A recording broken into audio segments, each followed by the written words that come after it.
I love these Arkansas juries making the statement that these charges won't be tolerated.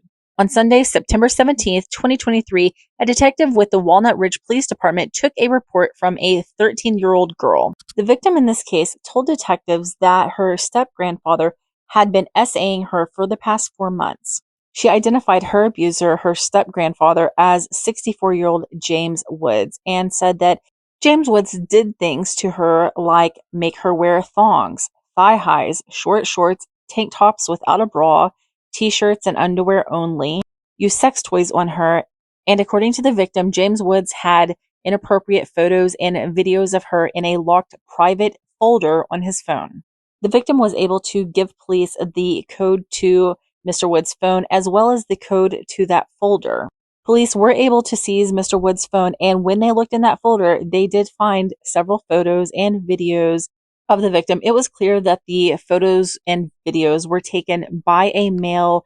Police could hear a male voice in the videos and see a male hand doing things to the victim in the videos. The hand they were able to identify after seeing Mr. Woods as being the hand of Mr. Woods and the voice as being the voice of Mr. Woods. In the videos, Mr. Woods was SAing the victim as well as instructing the victim on what he wanted the victim to do. So it was clear that Mr. Woods was the offender in this case. In September 2023, James Woods was arrested and charged with so many counts. He was charged with 5 counts of endangering children in explicit conduct for use in visual or print medium. He was charged with 5 counts of pandering or possessing visual or print medium depicting explicit conduct involving a child, 1 count of rape, and 1 count of second-degree SA.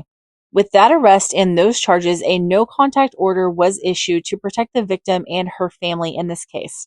In January 2024, Mr. James Woods took his chance at a jury trial, and it did not go in his favor. The jury took about 30 minutes to convict Mr. Woods on the charges that he was facing. Now, some of the charges were dropped before the trial even happened, but Mr. Woods was convicted on 3 counts of engaging a child in explicit conduct. He was convicted on 3 counts of pandering or possessing a visual or print medium depicting explicit conduct involving a child. He was convicted of rape, and he was convicted of the second-degree SA. For the sentence, the jury let their feelings be known. Mr. Woods was sentenced to 40 years in prison on each of the 3 counts of engaging a child in explicit conduct. He was sentenced to 3 years each on the pandering or possessing a visual or print medium depicting a child in explicit conduct. He was sentenced to 20 years on the second-degree SA. Now, those are all of the charges that he got years for, and all of those sentences are to run consecutively, meaning that is 40 plus 40 plus 40 plus 20 plus 3 plus 3 plus 3. That adds up to 149 years in prison.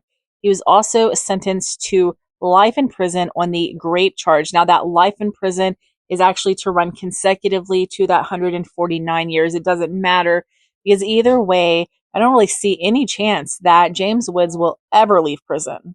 In addition to that case, James Woods actually has another case. He was charged with 5 counts of violation of a no contact order and 1 count of intimidating a juror. Now, those counts, I don't really know about the intimidating a juror, but the 5 counts of violation of a no contact order come because he decided that despite the court putting a no contact order in place, he would take it upon himself to write letters to the victim and her family, trying to intimidate them, trying to get them to drop the charges. At first, he was writing letters trying to encourage them to drop the charges, saying that he would pay money. And it got to a point where the letters were threats, like him saying that his attorney found some dirt on the victim and the victim's family, and he's sorry, but some bad things are going to happen to them, and he can't really stop it at this point, basically, is what he said. Now, I don't really know what's going to happen with that case. I don't see an update for it on Court Connect. It could have got dropped because of the other charges. I mean, obviously, what good is sentencing him to additional years in prison going to do? He's already 64, 65 years old and been sentenced to way more than what he has left in his lifetime. But he doesn't really seem like a person that likes following the rules, thinks he's going to do what what he wants to do, regardless of what he's, being told he should or shouldn't do.